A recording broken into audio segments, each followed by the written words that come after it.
ஸ்ரீரங்கராஜமகிஷீ பிரியமாத்ரயாமஹ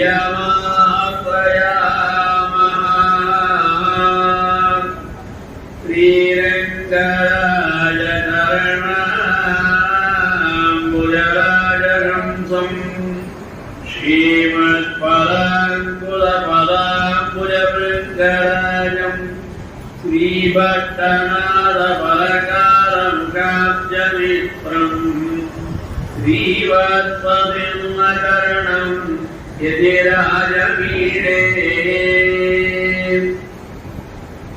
வேதவேத்யே பலே பும்சே யதேதபரதாத்மஜே வேதப்ராவே வதாதாதி சாக்ஷாத் ராமாயணாத்மனா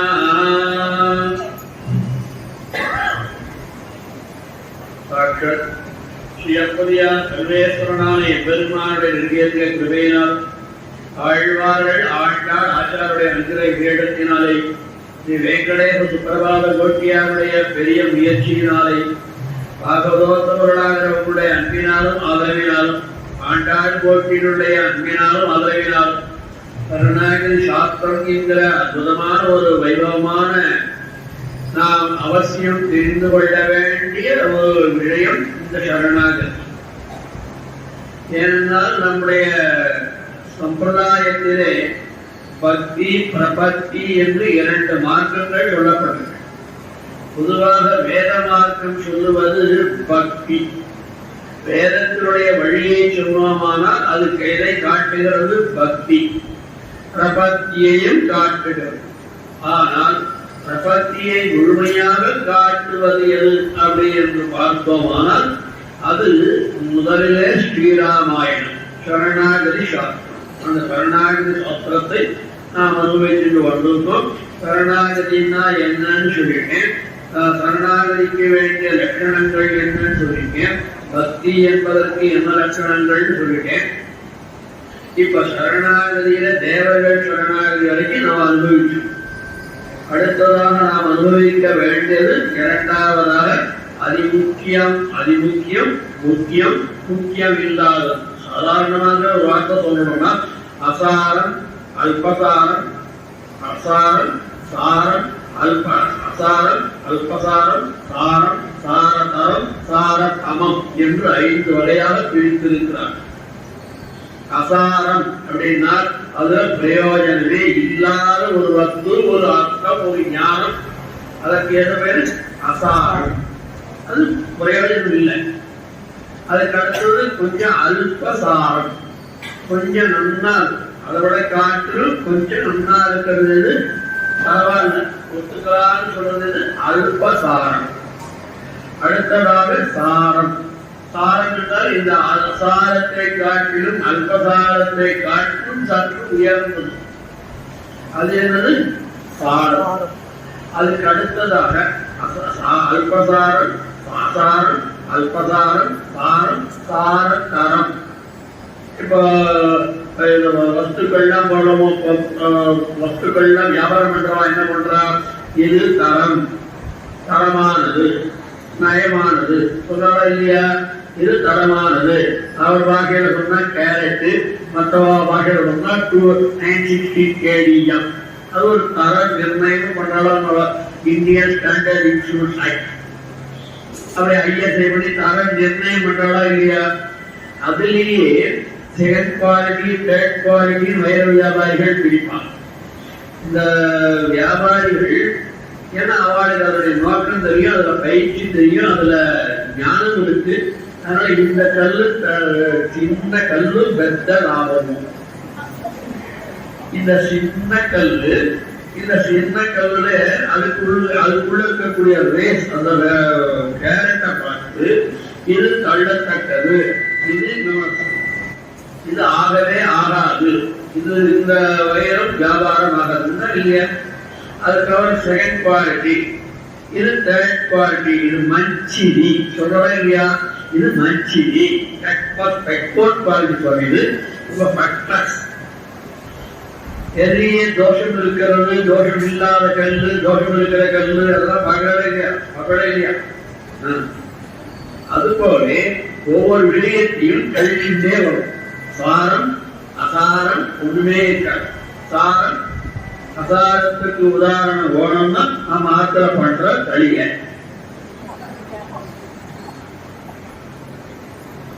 கொஞ்சம் சாரம் இருக்குன்னு சொன்னா அது பண்ணா அம்மா பண்ற சாரம். சாரம் சார தமம்னு சொன்னா சுப்பரவாத கோட்டி பிரசாதம்.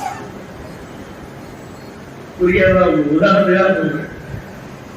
தினந்தோறும் இதே சாப்பிடுவது, இதே குழம்பு, இதே இதே இதே இதே இதே பண்ணி பண்ணி பண்ணி பண்ணி வேலை சுப்பரவாத கோட்டில வந்தா கடை, கழிவுது, ஒரு பச்சடி, ஒரு கூட்டு, ஒரு போண்டா, ஒரு திருக்கணவது, ஒரு கீரு எவ்வளவு கிடைக்கிறது?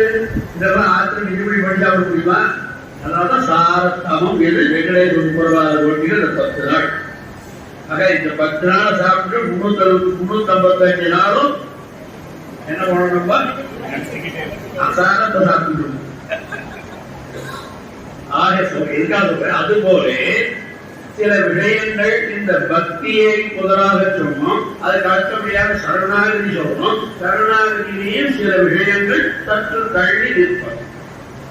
அப்படி பார்த்தோமானால் தேவர்கள் சரணாகதி பார்த்தோம். அடுத்ததாக நாம் பார்க்க வேண்டிய சரணாகதி லக்ஷ்மண சரணாகதி. இன்னைக்கு அனுபவிச்சுட்டுமா?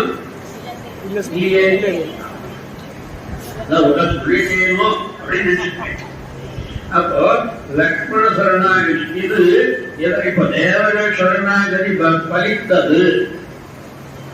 தேவரை சரணாகதி பலித்தது. என்ன பண்ணான் அவன்? நான் தசரகுமாரனாக பிறக்கிறேன், ராவணாதிகளை அழித்து தருகிறேன் சொன்னானா? அவர்கள் பண்ணின சரணாகதி பலித்ததா? இப்ப 2 விஷயம் தெரியணும். பலித்தது, பலிக்காதது. சரணாகதி பலித்தது சில இடம், சரணாகதி பலிக்காதது ஒரு சில இடம். அதுல கீழே நம்ம 3 நாளை கழிச்சிட்டோம், ஏற்கனவே கழிச்சாச்சு. அப்ப இருக்கக்குள்ள தேர்ந்தெடுத்து ஒரு 6 வயதுகள் 6 வகை. அதுல லக்ஷ்மண சரணாகதி அது என்ன பண்ணான் அப்படின்னா, இந்த லக்ஷ்மணன், ஏ லக்ஷ்மணா, நீ ரொம்ப சென்சிட்டிவா இருக்க, ரொம்ப கொஞ்சம் நிதானமா இருக்கு. அப்ப சொல்றான், விதியின் பிழை அன்று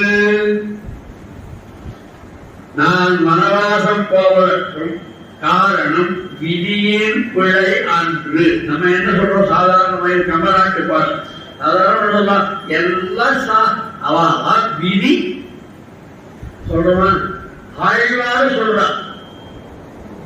ஆனா நம்ம தப்பான அர்த்தத்தை புரிஞ்சுட்டு அதையும் சொல்றேன். அவர் விதி வழி அடைய நின்றனரே ஆழ்வார் சொல்லலாம். அவா நல்லெழுத்து அப்படின்னு சொல்லிட்டு வேண்டாம். அவ்விடத்து விதி என்பது நம்ம சொல்ற எளியன்றான அந்த விதி அல்ல. விதி என்றால் கிருபை, எம்பெருமானுடைய கிருபை. எம்பெருமானுடைய கிருபை யார் யாருக்கு இருக்கோ அவரவர்கள் சுகமடைகிறார்கள். யார் யாருக்கு எம்பெருமானுடைய கோபம் இருக்கிறதோ அவர்கள் துக்கப்படுகிறார்கள். அவரவர் விதி வழி. விதினா கருணை. பெருமானுடைய அவரவர்கள் கர்மவினைகளாலே பண்ணினது எம்பெருமானுடைய கிருபையும். இன்னொரு இதே ஆழ்வார், விதி சூழ்ந்ததால் எனக்கே, என்னை சுற்றி எம்பெருமானுடைய கிருபை என்னை ஆட்கொண்டது. என்னை ஆட்கொண்டது எம்பெருமானுடைய கிருபை. அப்ப இந்த கிருபை அந்த கிருபை. அப்ப சில பேருக்கு நாம் கர்மவினைகள் காரணமாக ஜென்மாவிலே பண்ணின கர்மம் காரணமாக நமக்கு நல்வினை தீவினையில வரும். அது யாரால் தீர்க்கப்படணும்? அவன் கிருபையாலே தீர்க்கப்பட வேண்டும். அதுதான் சாஸ்திரம். அப்போ இவன் சொல்றான், விதியே நீ நினைக்கிறிய விதி நம்ம எல்லாம் காட்டுக்கு போகணும் விதி அப்படி சொல்லணும். சில இடத்துல நமக்கு மனசு ஒட்டாது. சில இடத்துக்கு போறோம், நம்ம மனசு அந்த இடத்துல ஒட்டாது, நம்ம சரீரமும் அந்த இடத்துல ஒட்டாது. ஆனா என்ன பண்ணோம்? விதியேன்னு வந்துட்டு சொல்றமா இல்லையா? அப்போ ஒரு இடத்துக்கு போனா எப்படி வேணும், காட்டுக்குள்ள சந்தோஷம் முழுக்க அப்படியே நிரம்பி போடும். அப்பதான் நம்ம போற இடத்துல நமக்கு அந்த ரெஸ்பான்ஸ் கிடைக்கும், நமக்கு ரெஸ்பெக்ட் கிடைக்கும். நம்ம போகும்போதே என்ன இடத்துக்கு வந்தோம்னு போனோமானால் பதில் எப்படி இருக்கும், அப்படிதான் 10 பேரோட 11 பேரோட முயற்சி வர வேண்டியதுதான். இந்த அளவு வார்த்தைக்கு போனோம், கல்யாணத்துக்கு போனோம், சந்தோஷமா போனோம், அப்படி சந்தோஷமா போய் பாருங்க.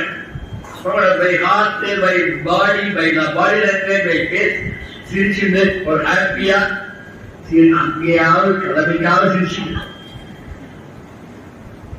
போனா அந்த ரெஸ்பான்ஸ் நல்லா இருக்கும். இப்படியே போனா அப்படியே திரும்பி வரும். ஆக நம்முடைய மோட்டிவேஷன், நம்முடைய மூவிங் எப்படி இருக்கணும் அப்படிதான். அதுக்கு விதி என்ன சொல்றாங்க யாரு ராமபிரான் கம்பராமாயணத்துல இந்த மாதிரி சொல்லி, நதியின் குழை அன்று. நதியோட குற்றமா ஜலம் இல்லைன்னா மழை இல்லைன்னு அர்த்தம். அது நதியோட குற்றமா, நதியில் குழையன்று நறும்புணல் இன்மை, நறும்புணல் இன்மையற்றே. நல்ல மழை இல்லை, மழை இல்லாததுனால ஆற்றுல ஜலம் இல்லை, நதியில ஜலம் இல்லை. அப்ப நதியை குற்றம் சொல்வாரா யாராவது? ஏன் என்ன குற்றம்? மழை இல்லை, ஆகையினால நதியில ஜலம் இல்லை, அதுதானே உண்மை. அதுக்கு அடுத்ததாக மதியின் குழை அன்று நம்மை பயந்து நம்மை பறந்தான். அதாவது பதியின் குழை அன்று. இந்த பதிங்கிறது இப்ப தசரதன். தசரதன் மேலே தப்பு ஒன்றும் இல்லை. நான் வனவாசம் பொறுத்துக்கு பதியின் குழை அன்று யாருடைய தசரதனுடைய தப்பு இல்லை, பயந்து நம்மை புறந்தான். அதுக்கு அடுத்ததாக மதியின் குழை அன்று. இது கைகை. தசரதன் நம்மை வனவாசம் அனுப்பிச்சானே, அது தசரதன் தப்பு அல்ல. சரி, அதுக்கப்புறம் மதியின் குழை அன்று யாரு? கைகை. அவருடைய புத்தி போறாரா? இல்ல, மகன் பிழை அன்று. இப்ப கைகேயின் தவறும் இல்லை, அவன் மகன் பரதன் தவறும் இல்லை. எவ்வளவு அழகா கொண்டு போவாங்க, எவ்வளவு அழகா சமாதானப்படுத்துவாங்க. நதியின் பிழை, பதியின் பிழை அன்று தசவனுடைய தப்பு இல்லை, கைகேயனுடைய தப்பு இல்லை, அடுத்ததாக பரதனுடைய தப்பு இல்லை. அமைந்தா மைந்தா இப்ப அப்ப என்ன காரணம், வனவாசம் போது என்ன காரணம் அப்படின்னு கேட்கிறான் பரதன். ராமபிரான் லக்ஷ்மணன் கேட்டதாக ராமன் சொல்றான், இதோட பிழையெல்லாம் இல்ல, என்ன காரணம் தெரியுமா? விதியின் பிழை அன்பிழையின் பிழை நீ இதற்கு என்னை வெகுண்டல் என்றான். இதெல்லாம் விதியால வந்த விளைவாக, இது விதியால வந்தது, நான் ஏற்படுத்தி தந்தது, நான் ஏற்படுத்தி கொண்டது. இங்கே வரம் வாங்கணும், மந்திர சூழ்ச்சி பண்ணணும், கையை வரம் வாங்கணும் அப்படின்னு என்ன பண்ணேன்? நான் என்னுடைய விதி இந்த மாதிரி விதியின் பிழை, இதற்கு என்னை கோபிச்சுட்டு அனுபவிக்கணும் என்று பெருண்டதென்றான் என்று. அதுக்கப்புறம் லக்ஷ்மணன் என்ன பண்ணா, சரி கடைசியிலே அண்ணன் நேர கேட்டா நடக்காது சொல்லி அடுத்தபடியாக சீதா பிராட்டியுடைய கால்களை பற்றுகிறார். என்ன சீதா பிராட்டிங்கிறோ இவ்விடத்திலே எந்தெந்த அவதாரத்திலே எம்பெருமான் அவதரிக்கிறானோ அந்தந்த அவதாரத்திற்கு ஏற்ப பிராட்டியும் அவதரிக்கிறாள்.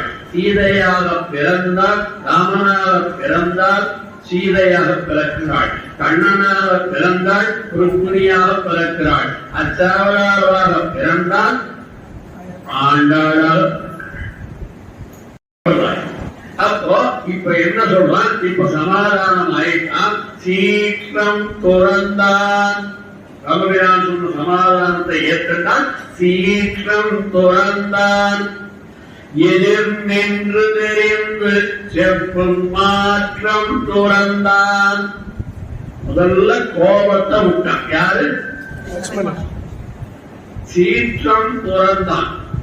அதற்கு மறு மாற்றம் செய்யும். அதாவது வாகன் விலன் நன்னா கவனிச்சு போயிட்டே நமக்கு ஒரு பெரிய ஒரு நீர் தெரிஞ்சுக்கணும்.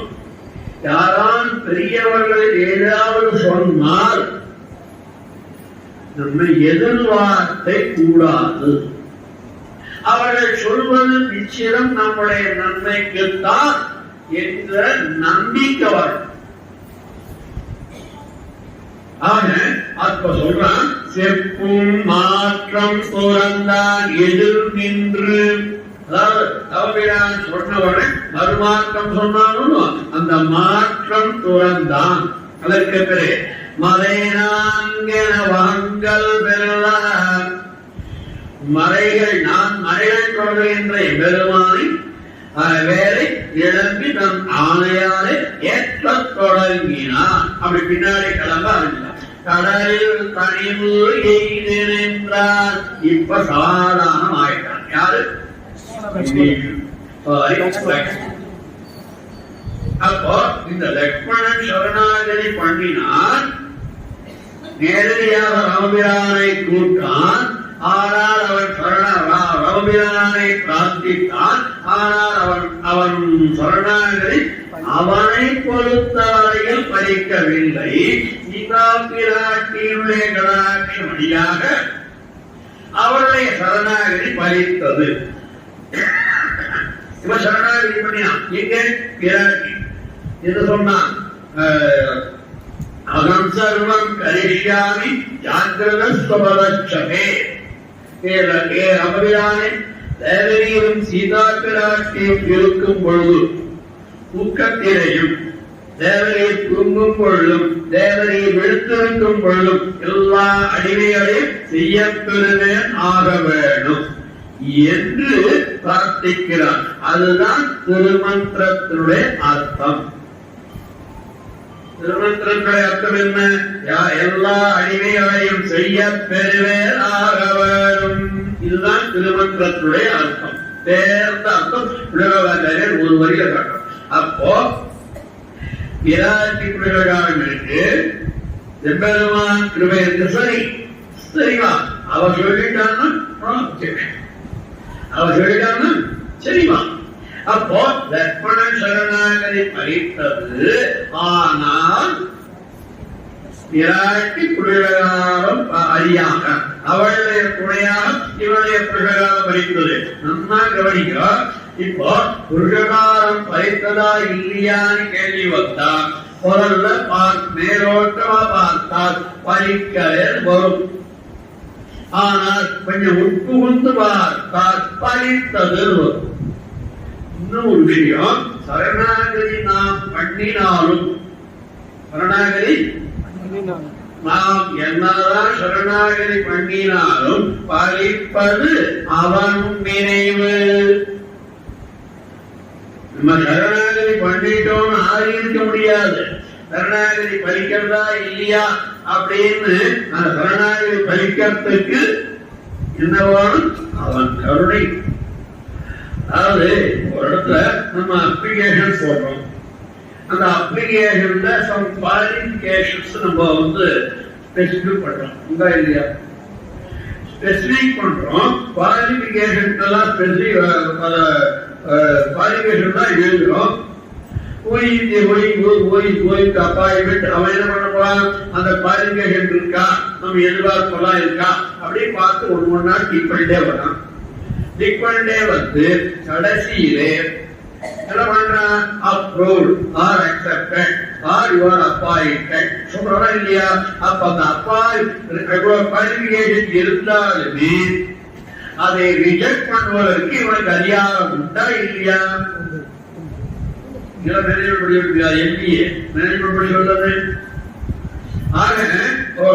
அதிகாரம் யாருக்கு இருக்கு? சொல்றதா கொள்றதான அறியாத இடத்துல இருக்கு, பெருமான் கிட்ட இருக்கு. நம்ம சரணாகதி பண்றத பண்ணி ஆகணும். அப்படியே போட்டது போட்டாகணும். பட் அக்செப்டன்ஸ் அவன் பண்ண, அவனது எல்லாம் அவனது இன்னருளே. நம்ம போடலாம் அப்படியே சரணாகதி. ஒரு நாளைக்கு 10 சரணாகதி 10 வாரியோட சரணாகதி பண்ணலாம். ஆனால் அது பலிப்பது அவன் நினைவாலே. நம்மள வியாக்கியானத்தில் அவன் நினைவாலே பக்தி பலிப்பதும் அவன் நினைவாலே. சீவஜனத்தில் பிரபத்தினால் சரி சரணாகதினால் சரி பலிப்பது அவன் நினைவாலே. ஆக இப்போ பலிக்கிறது யாரால? அப்ப சரணாகதி லட்சுமணன் பண்ணினான் சரி. பலித்தது யாராலே? எம்பெருமானுடைய நினைவாலே. எம்பெருமானுடைய நினைவாலே. அது மட்டும் இல்ல, விராட்டி பிரகாரத்தை முன்னேற்றம் கொண்டு பரதனுக்கு லட்சுமணனுக்கு பலித்தது. அடுத்ததாக இப்போ லட்சுமணன் சரணாகதி அழைத்து அவனை தேவ சரணாகதி குடிச்சாச்சு. தேவர்கள் சரணாகதி பலித்தது. லட்சுமணனுடைய சரணாகதி பலித்தது எதனாலே? விராட்டி பிரகாரம் ஒன்று. இரண்டாவது அவனுடைய நினைவு, அவனுடைய. இப்ப அடுத்ததாக மூன்றாவது சரணாகதி பரதனுடைய சரணாகதி. எப்போதுமே ஒரு விஷயத்தை சொல்றா முன்னாடி போகணும். உங்களை சொல்லலாம் ஒரு சுத்தம் பிளாஷ்பேக். ஒரு 20 வருஷத்துக்கு முன்னாடி அவர் எப்படி இருந்தான், இன்னைக்கு எப்படி இருக்கா அப்படி பார்த்தாதான் படம் போயிருக்கு. திடீர்னு பார்த்தா என்னவோ ஒரு கொலை கிடக்கும். என்னடா காரணம் தான்? 20 வருஷத்துக்கு முன்னாடி அப்பாவை அவன் அம்மாவை என்னவோ கொலை பண்ணிடுவான். அதுக்கு பின்னாடி படம் முடியறது காட்டுவான். அது வரைக்கும் நமக்கு அது மாதிரி கொஞ்சம் பேக் போலமா பின்னாடி போலமா. இந்த பரதன் மாமா வீட்டிற்கு போனான். இந்த மாமா வீடுங்கிறது யுதாஜித் என்பது மாமா வீடு. மாமா வீட்டிற்கு போனான். அப்படி போகும் பொழுதும் சத்ருகனும் போனான். யாரு? பரதன் போனான், சத்ருகனும் போனான். போயிட்டு திரும்பி வந்தான். திரும்பி வருவதற்குள்ளே அயோத்தியிலே ஒரே கலேபரம். பரதன் சத்ருகனும் நாட்டுக்குள்ள நுழைகிறா. நாட்டுக்குள்ள நுழைஞ்ச உடனே அவனை யாரும் மதிக்கல. எல்லாரும் அவன் மூஞ்சிய பார்த்த உடனே கதவை சாத்திட்டு. அவன் மூஞ்சிய பார்த்த உடனே ஒரு இளையராஜா வரான்னா நான் சொல்றேன், இவன் நீங்க வேற சுவாமி சொல்லிட்டாரு. இளையராஜா தானே, சக்கரவர்த்தி தானே, அவன் சக்கரவர்த்தியோட பிள்ளைதானே, இளையராஜா தானே. அந்த இளையராஜா வந்தான். வந்த போது யாரு? பரதனும் சத்ருகனும் வரான் மாமா வீட்டில இருந்து. ஏன்னா செய்தி அனுப்புகிறார்கள், இந்த மாதிரி தசரன் உயிரிழந்து விட்டால் கைக அப்படியே உடனே புறப்பட்டுவான் அப்படின்னு சொல்லல. அதுதான் அங்கே வாழும் வசிஷ்டனுடைய புத்தி கூர்மை. வசிஷ்டன் இறந்து தசரன் இறந்து விட்டான்னு சொல்லிய பரதன் உயிர் தரிக்க மாட்டான். யாரு? பரதன். அதனால அவசரமா வரணும். எங்க? மாமா வீட்டுல சீக்கிரம் கிளம்பி வா அப்படின்னு தான் சொல்லிருக்கான். தசரன் இறந்தது பரதனுக்கு தெரியாது. ராமன் வனவாசம் போனது பரதனுக்கு தெரியாது. சொன்னால் வரமாட்டான், இல்ல உயிர் தொடர்ந்து விடுவான் அந்த ஏக்கத்துல. அதான் ஒரு சமயம் ஞாபகத்துக்கு வர சொல்றேன். ஒரு சமயம் ஒருத்தன் மரத்துல ஏறி குதிச்சு மரத்துல ஏறி தற்கொலை பண்ணிக்க குளிச்சான். தற்கொலை பண்ணிக்கிறதுக்காக ரெடியா இருக்கணும் மேல. ஏப்பா தற்கொலை பண்ணிக்கிற, அது தப்பு இல்லையா அப்படின்னு யாரு? அந்தாழ்வான், திருமண அந்தாழ்வான் சொன்னார். எதுக்கு மாத்திரை இருக்கிறேன், தற்கொலை பண்ணிக்க போறேன் அப்படி எதனால? இல்ல எம்பெருமானார் பரமசிட்டார்னு செய்தி கேட்டேன், அதனால தற்கொலை பண்ணிக்கலான்னு சொன்னேன் அப்படின்னு குளிக்கிறேன். உண்மையிலேயே நீ எம்பெருமானார் மேலே அவ்வளவு பக்தி வைத்திருந்தாய் ஆகில் எம்பெருமானார் பரோபரித்து விட்டார் என்ற செய்தி கேட்டவுடனே உயிர் தோன்றும். இப்படி மரத்தோட ஏறி நின்று குதிச்சு தற்கொலை பண்ணிக்கணும்னு அர்த்தம் இல்லை. அப்ப உனக்கு எம்பெருமானார் கிட்ட அவ்வளவு பக்தி இல்லைன்னா தெரியுது அப்படின்னு அந்தாழ்வான் சொன்னார். அதுபோல இப்ப இந்த தசரதன் இறந்து விட்டான்னு சொன்னா அவன் வருவானோ? ரவகிறான் காட்டுக்கு போயிருக்கான், வருவானோ? வரமாட்டானே. அதுக்காக என்ன பண்ணால் விரைவில் திரும்புக ஒரே வாசம் போடுறான். மிலிட்டரியில இந்த வீட்டுக்கு வருவான், ஒரு மாசம் 2 மாசம் வீட்டுல, ஒரு வருஷத்துல ஒரு மாசமோ 2 மாசமோ ஏதோ ஒரு அவளுக்கு ஒரு குறிப்பிட்ட டைம் வீட்டோட இருந்து வரலாம். அந்த சமயத்துல கல்யாணம் பண்ணிக்கலாம், அந்த சமயத்துல குழந்தை பார்க்கலாம், தாய் தந்தை மனைவியோட இருக்கலாம். ஒரு மாதம் லீவ் திடீர்னு ஒரு எல்லையில ஒரு ப்ராப்ளம்னு சொன்னா அவன் ரீசன் தான் சொல்ல மாட்டான். Start immediately. ஒரு காலத்துல டெலகிராம் இருந்த போது டெலகிராம் ஏதாவது வந்தாலே நமக்கு இங்கேருந்து ஓடுவோம். யார் போயிட்டாளோ ஏன்னா அதை தெரிவிக்கிறதுதான் டெலகிராம். யார் போயிட்டாளோ தெரியல, யார் போயிட்டாளோ தெரியல, ஐயோ டெலகிராம் போயிட்டு என்ன போடுறது? அது நல்ல செய்தியா தான் இருக்கும். உன் பிள்ளைக்கு இன்டர்வியூ பாஸ் பண்ணிட்டா ஆபீஸ்ல ஜாயின் பண்ணுங்கிற மாதிரி இருக்கும். ஆனால் டெலகிராம்னாலே சாவு விஷயத்தை தெரிவிக்கிறது தான் அப்படின்னு ஒரு காலத்துல இருந்தோமா? அப்படி விரைவில் வருக அப்படின்னு மெசேஜ் போச்சு. பரதன் வரான், வந்தா நாட்டிலே ஒருத்தரும் மதிக்கலாம். அவனை எல்லா வீடு க்ளோஸ் பண்ணி கதறுகிறான் அழுகிறான். பரதன் அப்படியே என்ன ஆச்சு மேல கைகேயிட்ட போனான். ஏன்னா அவளுக்கு தெரியும் தசரதன் ஒரு நாளைக்கு 24 மணி நேரத்துல 4 மணி நேரம் தான் வெளியில இருப்பான். பாக்கி 20 மணி நேரமும் கைகேயினுடைய அந்த புறத்திலே தான் இருக்கும். அப்ப அந்த கைகேயி அந்த புறத்துக்கு போனா ராஜன்னு கூப்பிட்டான். வரும் பொழுது அவன் ராஜாவா இல்ல, ராஜன்னு கூப்பிட்ட உடனே இவனுடைய உள்ளம் அத்தனையும் அப்படியே கஷ்டமாயிடும்.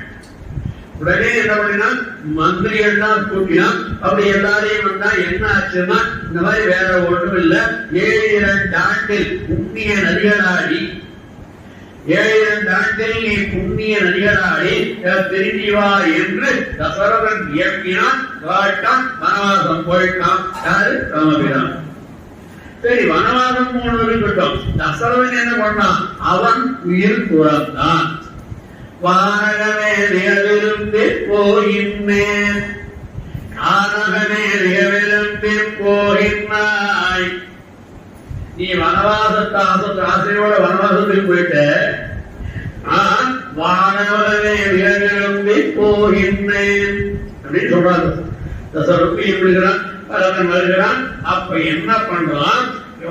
ஊர் மக்களுக்கு பொதுவான சந்தேகம் பரதன் வேற. என்ன சந்தேகம்? இவன் தான் நான் மாமாவாரத்துக்கு போயிட்டு வருவதற்குள்ளே கையேயை வரம் கேட்டு ராமபிரான் காராடவும் நான் நாடாடவும் வரம் கேட்டு வையி அப்படின்னு கூட்டு சதியில இருப்பான் பரதன் என்று நினைத்து விட்டார்கள். யாரு? அந்த அயோத்தி வாழ்க்கை. அதுல நான் எப்பொழுதுமே ஒருத்தன் மேலே குற்றம் சொல்வது சுமத்துவது சுலபம், அதிலிருந்து வெளியில் வருவது அவாண்டமா குற்றம் சுமக்கலாம். ஆனால் அதிலிருந்து வெளியில வர்றது யாரு நிரூபிக்கும்? பொய்ய யாரு வேணா சொல்லிட்டு போயிடலாம். உண்மையை நிரூபிப்பதற்கு நம்ம தான் கட்டப்படும். நான் அப்படிப்பட்டவன் அல்ல என்று வசிஷ்டனை எழுதுகிறான் வசிஷ்டன். அதாவது விலலாப சபா மத்தியே ஜடர்கேஜ புரோகிதம். குருவை ஏழலாமா? ஏழம் செய்யலாமா? எதிரிகேள்வி கேட்கலாமா? ஏசலாமா? ஏசினான் பரதன். நீ கூடவா யூடியூப் உண்டு சொல்றாங்க அசிட்டா நீ கூடவா நான் இந்த சதியில சம்பந்தப்பட்டவன் நினைக்கிறேன் என்னை பற்றி உங்களுக்கு தெரியாதா அப்படின்னு உடனே இவ்வளவு வாத பிரதிவாதங்கள் நடந்தது. கடைசியில என்ன பண்ணினான் பரதன் 32 விதமான சபதங்கள் பண்ணினான். 32 விதமான ஒரு கால் இந்த பாவத்தை பண்ணினவன் ஒரு குற்றத்தை பண்றான். அதனாலே அவனுக்கு என்ன தண்டனை வருமோ அந்த தண்டனையை நான் பெறுவேன். இந்த சதியில் உடன் கூட்டிருந்தால் இந்த சதியில நான் உடன்பட்டு என்னுடைய ஞான என்னுடைய அறிவின் பூர்வமாக என்னுடைய இன்ஃபர்மேஷன்ல என்னுடைய பெர்மிஷன்ல இந்த காரியம் நடந்திருந்ததுன்னா 32 விதமான சபதங்களை சொல்றான். செய்நன்றி மறந்தவன் எந்த உலகத்திற்கு செல்கிறானோ அந்த உலகத்திற்கு நான் செல்வேன். பிறர் பொருளை தன்னது என்று எவன் நலாய் பண்றானோ அவன் என்ன நரகத்திற்கு என்ன தண்டனைக்கு செல்வானோ அதை நான் செல்வேன். பிறர் செல்வத்தை அபகரித்தான் என்ன நரகத்திற்கு என்ன பாவத்திற்கு என்ன தண்டனைக்கு உள்ளாவானோ அப்படி நான் செல்வேன். கடைசியில ஒன்று சொல்றான். இதே சபதம் தான் கைசிக புராணத்தில் இருக்கு. கைசிக புராணத்துல பிரம்மராட்சசிடம் இந்த நம்பாடுவான் சொன்னான்னு சபதம் அதுல சொன்னா எவன் ஒண்ணா கவனிக்கணும். யாரையும் நான் குறை சொல்லல, யாரையும் தப்பு சொல்லல. எல்லாரும் நம்மை காட்டிலும் உயர்ந்தவர்கள் தான். No problem. எவன் ஒருவன் இது சொல்றது ஒரு தெய்வம். எவன் ஒருவன் சிவப்பதியான நாராயணனே தெய்வம் என்று இல்லாமல் மற்றவர்களும் தெய்வம், மற்றவர்களும் அவர்களுக்கு நான் அடிமை என்று எவன் நினைக்கிறானோ அவன் என்ன பாவத்தை அடைவானோ அவன் என்ன தண்டனை அடைவானோ அந்த தண்டனையை நான் அடைவேன். எவ்வளவு விக்கிரசான ஒரு சபதம். நம்மளா பாருங்க, நம்மள எடுத்துக்கோ. நான் யாரையும் சொல்றேன். நாராயணன் தான் பல தெய்வம். அவர்கள் மற்ற தேவதைகளை அவமானப்படுத்துவதில்லை நம்முடைய வழக்கம். மற்ற தேவதாந்தரங்களை குறைவுபடுத்துவதல்ல நம்முடைய நோக்கம். நம்முடைய நோக்கம் என்ன? நம்ம நாராயணன் பரமாத்மா உயர்ந்தவர், அவ்வளவுதான். மற்றவர்கள் தாழ்ந்தவர்கள் சொல்ல வேண்டிய அவசியம் இல்லை. அப்படி அந்த நான் சமாசனம் பண்ணும்போது இங்க திருமாளிகளை சமாசனம் பண்ணும் பொழுது இந்த சம்பந்தம் இருந்ததானால் நான் சமாசனம் பண்றது இல்லை. தேவானந்த சம்பந்தம் இருந்ததானால் அவர்களுக்கு சமாசனம் எங்க திருமாளிகளை பண்றது இல்லை. எங்க தாத்தா, எங்க அப்பா, நான் இதுவரைக்கும் 3000 பேர் சமாதானம் பண்ணிட்டு நான் பட்டத்துக்கு உரிமை வாங்கிட்டுதான் அந்த குளத்திலே உட்கார இல்ல. சாமி எனக்கு அங்க போன இங்க போனோம் போயிட்டுலாம். உனக்கு எப்பொழுது பக்குவம் வருகிறதோ மனமாற்றம் ஏற்படுகிறதோ அப்பொழுதுவா நான் பண்றேன். ஏன்னா பண்ணி வச்சுட்டா இவன் வேற எங்கேயாவது போனா அவனுடைய பாவத்துல 3/4 பங்கு எனக்கு வந்து சேரும். அவ்வளவு கர்ண கடூரமான ஒரு விஷயம் தான். என்ன பண்றது? ஜீரணிச்சுதான். ஜீரணிக்கணும்னா இது கொள்ளணும். ஒண்ணு வாங்கிட்டாரு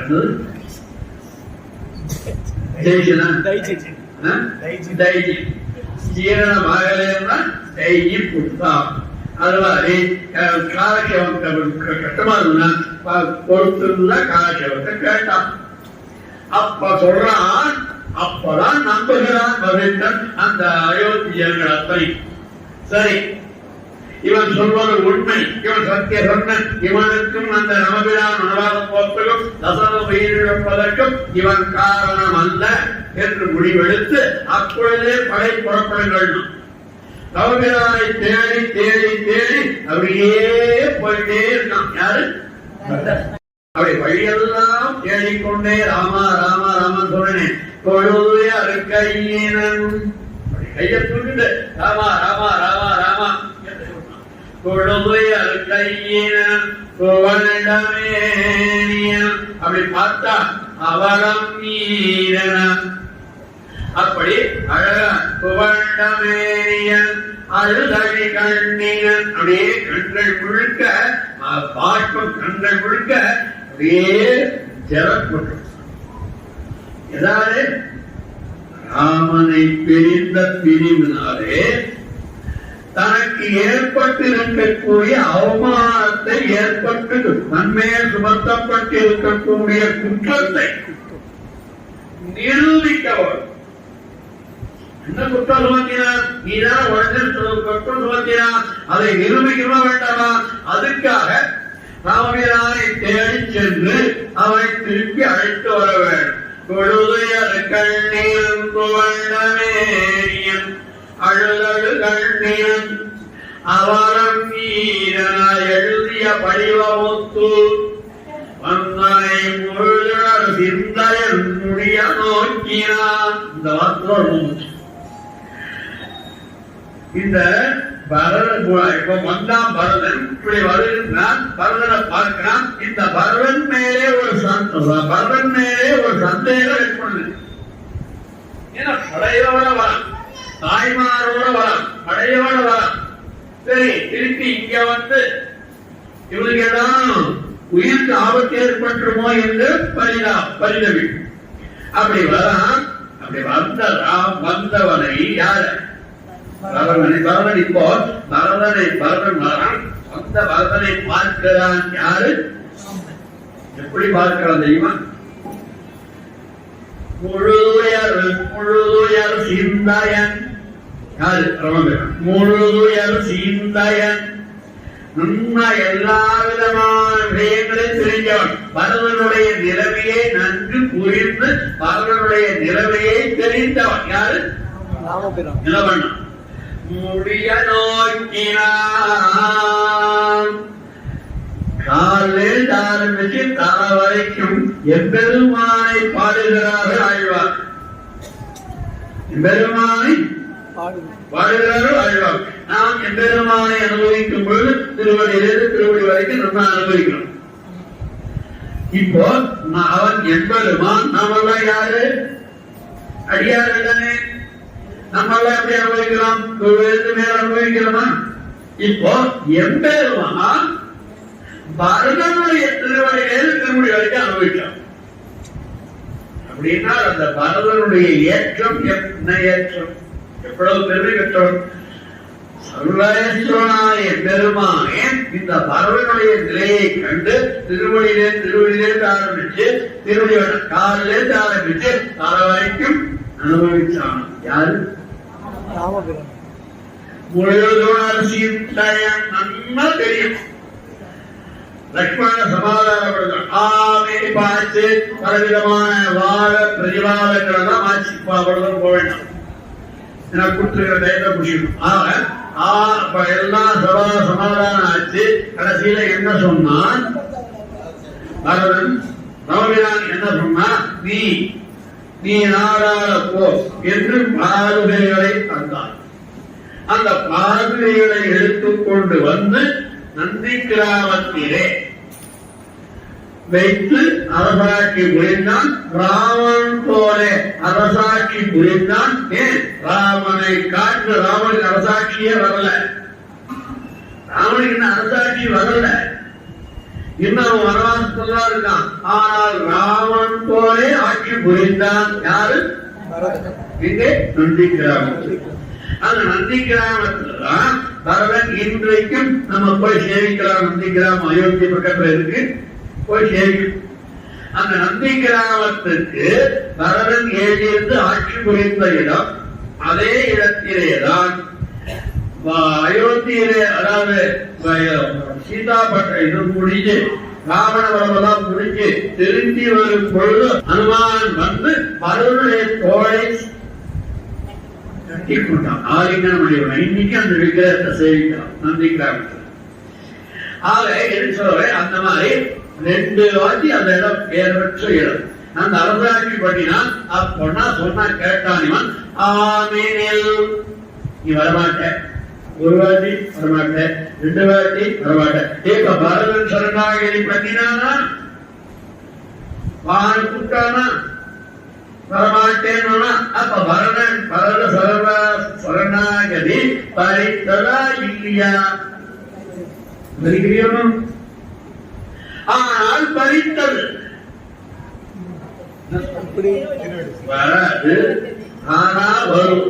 நல்லது சரணாகதி பறிக்கலன்னு சொல்றேன், சரணாகதி பறித்ததுன்னு சொல்றேன். அதாவது முதல்ல சரணாகதி பண்ணினாரா, நாட்டில் திரும்பிவான அப்ப சரணாகதி பண்ணினாரா, அந்த வார்த்தை பறிக்கவில்லை. அதற்கு பதிலாக ராமபிரானுடைய கிருபையில், ராமபிரானுடைய கருணை என்னாச்சு, இவ்விடத்தில் பரதன் சொல்வதை ஏற்றுக்கொள்ளாத தன்மை. அங்கே லக்ஷ்மணன் சொன்னதை, சீதா பிராட்டி சொன்னதை தன்னுடைய கருணையாலே லக்ஷ்மணன் சரணாகதி பறித்தது. இங்கே பரதன் சொன்னார், ஆனால் எம்பெருமானுக்கு திருவுள்ளமில்லை. அன்னைக்கே சொல்லியிருந்த திருப்பி அப்பாவை கூட்டியாப்பா நடவேப்பா திருப்பி போயிடலாம் அப்படி திருப்பி வந்திருந்தால் என்ன ஆயிருக்கும்? ராவணன் மணியிருப்பானா, தேவர்கள் சரணாகதி பண்ண அது பரிசிக்குமா? பரிசிக்காதே. அப்ப தேவர்கள் சரணாகதி பறிக்கணும்னா நீங்க பரத சரணாகதியை தடுக்கணும். எம்பெருமானுக்கு திருவுள்ளமில்லை. அதான் சொன்னேன், நம்ம சரணாகதி பண்ணலாம், ஆனால் இறங்குவது அவன் நினைவு. அப்போ இந்த பரத சரணாகதி சொன்னால் ஆமேனில் பிளவாறு பதிவாறு என்று அந்த முக்கியமா கவனிக்கணும். ஜாபாலின் ஒரு மந்திரி ராமபிரானுக்கு, அதாவது தசரதன் இருக்கக்கூடிய மந்திரிகள் ஜாபாலின் ஒரு மந்திரி, அவர்கள் ராமபிரானுடைய மனதை மாற்றுவதற்காக நாஸ்திகவாதம் பேசுகிறார். எப்படியாவது இந்த பரவன் நிலையை பார்த்தால் தாங்க முடியல, அயோத்தி மக்களுடைய நிலையை பார்த்தால் தாங்க முடியல. இந்த உசுப்பேத்தது சொல்றாரு, அதுதான். அப்படியாவது இந்த ராமபிரானை வரவழைத்து விட வேணும் என்று வாதம் புரிந்தான்.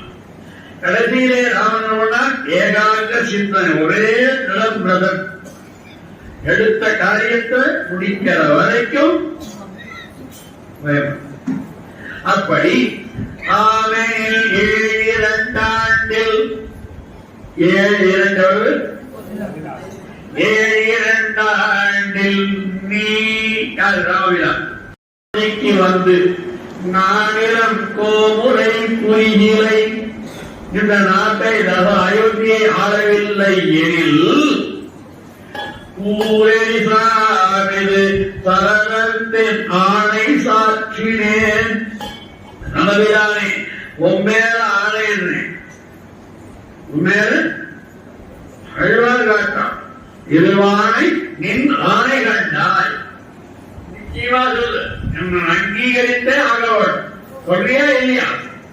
கேட்கிறாரே ஆழ்வார், திருமணி ஆழ்வார் கேட்டாரே.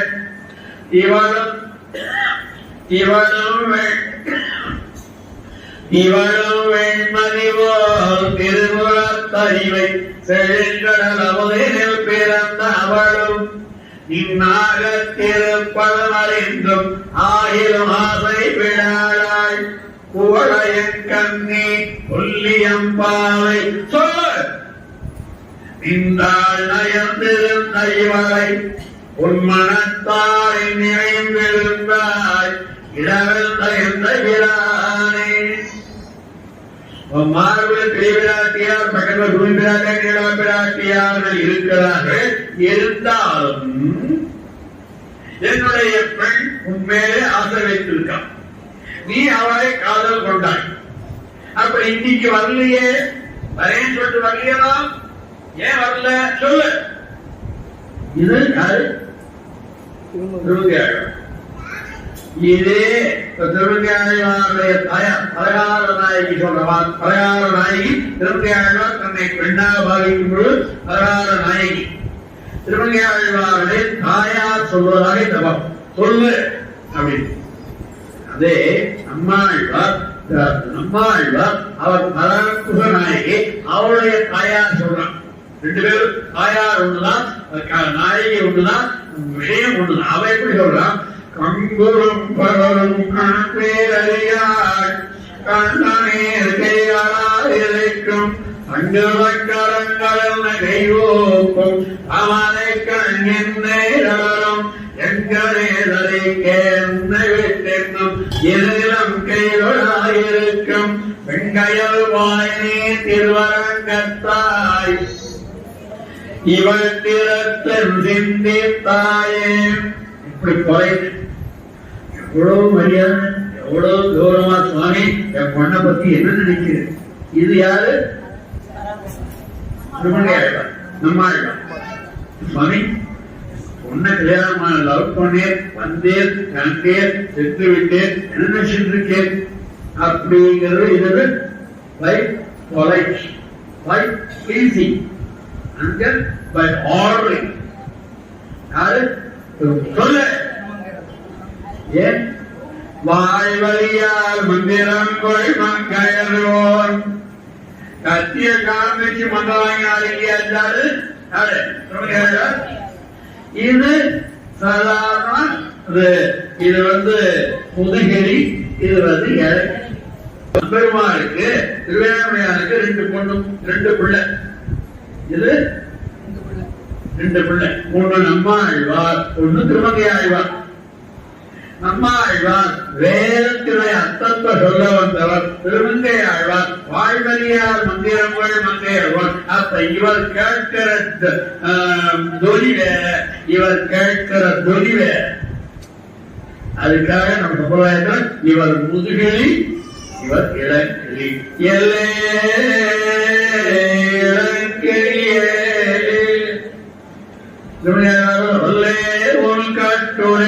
வாயறிதும் அண்டே உன் வாயறிதும் ஏற்கனவே நல்ல வாய் வேறும் நங்காய். இங்க ஆரம்பிச்சா வாய் இது வரைக்கும் போடுறது. பேச ஆரம்பிச்சோம்னா சம்பந்தமே இருந்தா சம்பந்தமே இல்லாத அந்த நிறைய பேசுவான். வாய் பேசும் பல்லே நீங்களே சொல்லலாம். ரெண்டு பேரையும் காட்டலாம். கடைசியில் என்னாச்சு? நானேதான் ஆயிடுகிறார். அது போல இப்போ என்ன பண்ண? ஊரடி சாமிது, அதாவது எரிகின்ற நெருப்பிலே விழுந்து என் உயிரை மாய்த்துக் கொள்வேன் என்று பரதன் சொன்னான். கடைசியில எப்பெருமானும் பார்த்தான். சரி, இவனுடைய பிடிவாதத்திற்கு நிச்சயம் வருகிறேன் என்று சொல்லி அங்கிருந்து அந்த பாருகையே வேண்டினார். கவனிங்கோ, ஒன்று தெரிஞ்சுக்கோ. இதுவரைக்கும் தெரிஞ்சுக்காதவாருக்கா சொன்னேன். பெருமான் திருவடி சடாரி இழப்பைக்கு வரணும். நம்ம கிட்ட வரலாம். நான் இருக்கும் இடம் தேடி பெருமானுடைய திருவடிகள் வரலாம். வரும்போது என்ன தெரியுமா பண்ணணும்? பண்ணவே ரெண்டு கையும் தூக்கணும், தலையில் இதுவரைக்கும் பண்ணாம இருந்தா இன்னிலேதான் பண்ணணும். திருவடி வந்ததுன்னா சில பேர் இவர் இன்னும் கொண்டு வச்சிருவோம். கொஞ்சம் வேகமா திருவடி போட்டுடும். என்ன யாருக்கு என்ன தெரியும். ஆக அது திருவடினாலும் மென்மையான திருவடிதான், பூஜை பிடிக்கும் மெல்லடிதான். ஆனால் அது சடாரியாக மாறும் பொழுது நம்ம தலையை நம்ம ஜாக்கிரதையா பார்க்கணும். என்ன பண்ணணும்? அதுக்கு என்ன பண்ணலாம்? அழகா கை கூப்பி தலையை குடிஞ்சிடும். தலையை குடியும். ஏன்னால் உன்னுடைய திருவடிகள் நான் இருக்கிற இடத்திற்கு வந்துட்டு என்று இவ்வளவு வர வழிச்சுட்டேனே என்கிற பச்சாதாபத்தினாலே அந்த திருவடிகள் நம்மகிட்ட வரும்போது என்ன சடாரி வரும்போது இந்த இருகையும் கூப்பி அழகா சொல்றாரு. இருகை கூப்பென்னால் கூப்பான பால் தண்ணி. அப்ப ரெண்டு கையும் கூப்பி அதனாலதான் விண்ணிரும் பரதனும் வேறு செய்வதொன்று இன்மையின் அரிதர எண்ணி ஏங்குவார் சென்னையின் திருவடி தரம் தீரேன தேவையுடைய திருவடிகளை தர வேண்டும். எம்மையும் பல்வனாய் இரண்டு நல்கினான். இவனுடைய இரண்டு திருவடிகளையும் தந்தான். யாருக்கு? அதாவது என்னுடைய எல்லாமாக இருக்கக்கூடிய இந்த பாதுகைகளை என்ன பண்றோம்? பாதுகை ஈக்குவல் டு எம்பெருமான். தானே சாஸ்திரம். பாதைகளை கொண்டுதானே பாதைகள் பெருமான் தானே. அவருடைய பெருமான போற வித்தியாசமா இருக்க ஒரு வகையிலும் அதனால அவருடைய பிரதிநிதியாக திறந்தோடு திருவாராதனம் பண்ணும் பொழுது கூட திருமாளிகள் எல்லாம் தங்கு சக்கரங்களை எடுத்து திருவாராதம் திருமஞ்சனம் பண்ணுவோம். திருமஞ்சனம் பண்ணுது அந்த இது இருக்கும் சமாசனம் பண்ற அதை எடுத்து அந்த சங்கையும் சக்கரத்தையும் திருவாராதம் திருமஞ்சனம் பண்ணுவோம். ஏன்னா எம்பெருமான ஒவ்வொரு நாள் உற்சவ எம்பெருமான ஏழப்பண்ணி திருமஞ்சனம் பண்ண முடியாது. அதனால அதற்கு பிரதிநிதியா சங்கை சக்கரத்தையும் நினைச்சு மந்திரங்கள் சொல்லி திருமஞ்சனம் பண்றோமா? அதுபோல இப்ப திருவடிக்கிறது பாதைதானே, எம்பெருமானுடைய பிரதிநிதி தானே. ஆகையினாலே பாதகம் தலைக்கோடு இந்த பாதகம்னா அந்த பாதைகளை வாங்கினான் தலையில வச்சிருந்தான்.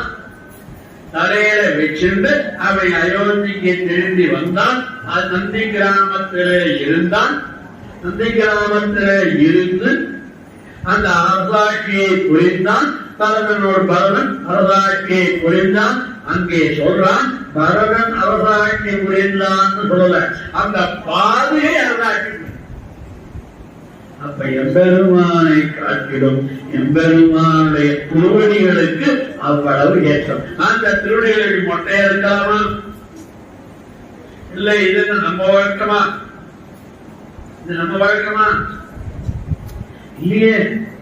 யார் வழக்கமோ அவ அப்ப சில பேர் சொல்லணும் சொல்லிட்டுவான் தப்பான்னு சொல்லிட்டாரு. உங்களுடைய நன்மைக்கு உங்களுடைய ஆத்மஸ்வரூபத்திற்கு நன்மையைத்தான் ஆச்சாரம் சொல்வாரே தவிர ஏதோ குற்றம் சொல்றார் குறை சொல்றார் கூப்பிடக்கூடாது அப்படின்னா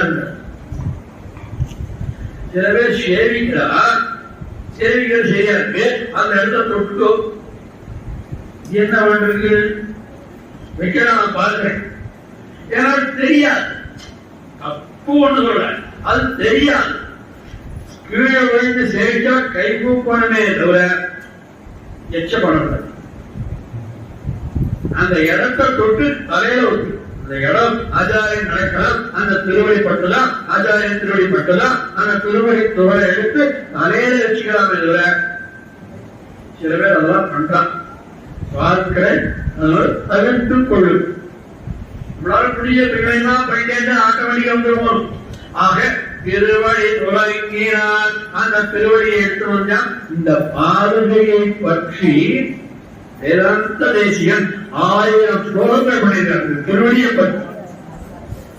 அதற்கு பெயர் பாதுகா சகசிரம். 1000 சம்ஸ்கிருதம் ஸ்லோகங்கள் வெறும் திருவடிக்கு எம்பெருமானே போல திருவடிக்கு. ஏன்னா அந்த பாதுகை என்பது எம்பெருமானுடைய திருவடி என்பது அதுக்கு 1000 ஸ்லோகங்கள். அந்த பாதுகை அதுக்கு பேர் மற்றொரு பேர் என்ன? ஷபாரி. இப்ப பாதுகா சகஸ்திரம் சொன்னால் அதிலே 3 பேர் வருகிறார்கள். 3 பேரை பற்றி 1000 ஸ்லோகங்கள். பாதுகைகளை பற்றி 1000 ஸ்லோகங்கள். பரதனை பற்றி 1000 ஸ்லோகங்கள். நம்மாழ்வாரை பற்றி 1000. நம்மாழ்வாருடைய பாதுகை தானே ஷடாரி. ஸ்ரீ ஷடாரி சுடகோபம் சொல்றோம், ஷடாரி சொல்றோம். அந்த ஷடாரினா என்ன? அந்த எம்பெருமாளை திருடிகள் தானே. ஆக நம்மாழ்வார் எம்பெருமாளை திருடிகள். உமன் பொருந்திய மார்பன் புகழ் மாய்ந்த பாவன் அடி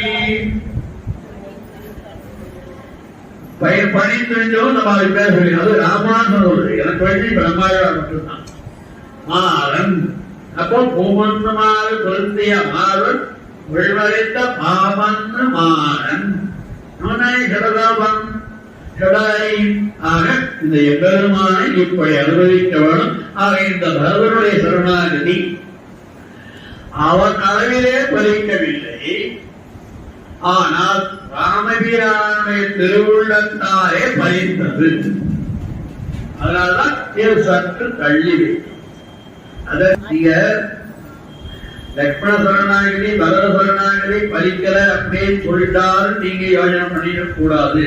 ஒரே கருத்துக்கு 2-3 வகைகள், 2-3 வழிகள், 2-3 சமாதானங்கள் நம்முடைய திருவாச்சாரர் அர்த்தம் நிர்ணயம் பண்ணியிருக்கார். தேவர்கள் சரணாகதி பலித்தது, லக்ஷ்மணன் சரணாகதி பலித்தது யாதாலே திராட்சி பிள்ளைகாலத்தாலேயும் எம்பெருமானே கருணையினால். பரவசரணாகதை பலிக்கவில்லை. ஆனால் எம்பெருமான் இவனுக்கு அந்த பார்வைகளை தந்து அதன் மூலமாக தேவர்களை சரணாகதி பலித்தது. இவன் நாட்டுக்கு திரும்பி போயிருந்தால் அவனவனாயிருக்காது. அதனால இதுவும் பலித்தது என்று கொள்ள வேண்டும். மங்களம் கோசலேந்திராய மகனீய குணாத்தே சக்கரவர்த்தி பலூஜாய சார்வபௌமாய மங்களம்.